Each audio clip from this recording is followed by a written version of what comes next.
Framber Valdez, free agent at the end of the year. Picking up another strikeout for Framber. Because you know Framber, he wears his emotions on his sleeve. Swing and a miss. Got him on a changeup away.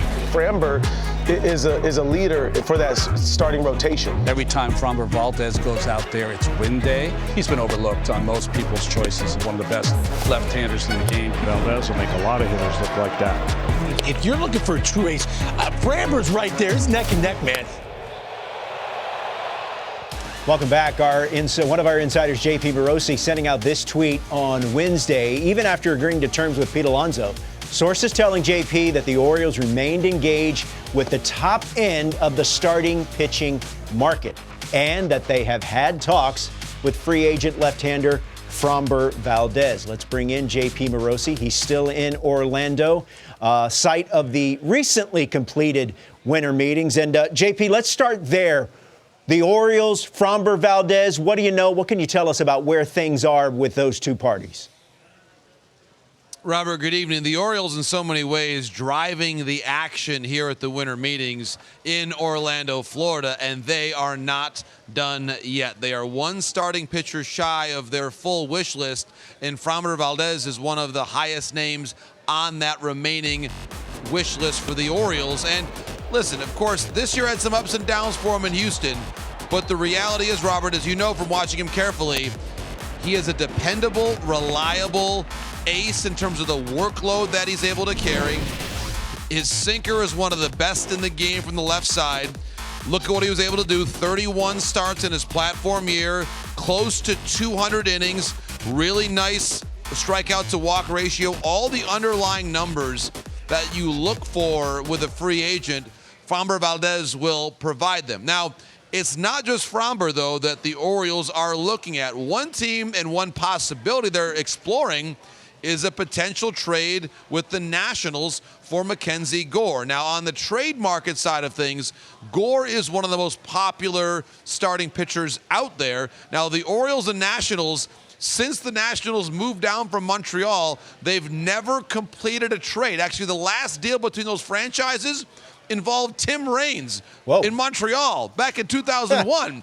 That'd be a bit of a sea change, but it is one of the possibilities. That just gives you a sense, Robert, of how vast the net the Orioles have cast. Well, the Mets, meantime, JP, they've been in the news quite a bit the past couple of days, but it's because of departures. Edwin Diaz on Tuesday, Pete Alonso on Wednesday.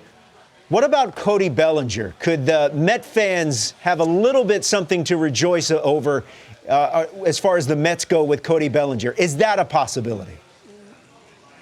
Robert, I'm going to try to bring some joy to Mets fans tonight. Not an easy task, but I'm going to try. And here's how it goes. Cody Bellinger right now is a better fit than he was 48 hours ago for the New York Mets, because the Mets have an opening in center field, and now all of a sudden an opening at first base as well. Two positions that Cody Bellinger plays at an exceptionally high level. So we could talk left-right balance. Of course, the Mets did add Marcus Semien on the right side earlier on in this offseason. But look at the consistency, the power there, almost a 30-homer season on the other side of town. And there are very few things that would bring happier tidings to Mets fans now than taking away a very high-value player from the crosstown New York Yankees. Now, there are still plenty of other moves the Mets could make. Alex Bregman, actually, in some ways, still fits this roster. And Bregman, for a while, there was a thought that perhaps Bregman could have been a fit for the Philadelphia Phillies. Of course, they were able to sign Kyle Schwarber, probably lessening the chances of Bregman there. So keep that idea in mind. If Bregman does not go back to Boston, and certainly there is still a chance that Bregman will do that, Bregman to the Mets could be a secondary possibility for them to consider later on this offseason. JP, what are the chances that Tarik Skubal gets traded this offseason? Robert, a favorite question. I hear my family ask that question to me all the time. What I would say is this: the percentage is lower than 50%, but it is not zero.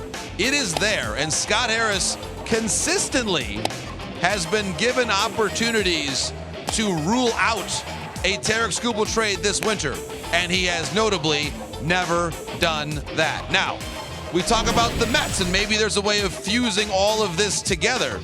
what would be one surefire way that the Mets fans would have their spirits lifted? Well, it'd be acquiring this man, the very best in the game, certainly from the left side, since the start of 2024. Now, the price tag would be extraordinarily high, and it should be.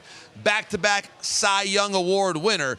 I'm of the mind that for the Tigers to make this trade, they'd probably have to get, if it's the Mets, Nolan McLean. Now, if the Mets say it's too high of a price tag, the Tigers probably walk away, because at this moment in time, you either trade him for a very high price tag, or if no one meets that price, you start the season with them and then reevaluate in July, depending on how things go.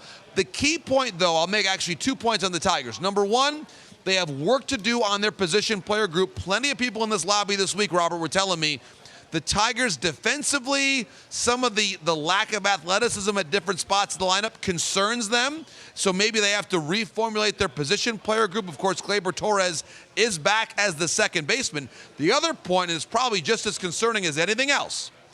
The Tigers don't just have one major free agent starting pitcher after this season. It's not just Skubal, it's also Casey Mize and Jack Flaherty. All three eligible for free agency after 2026. The long-term rotation in Detroit has a lot of question marks.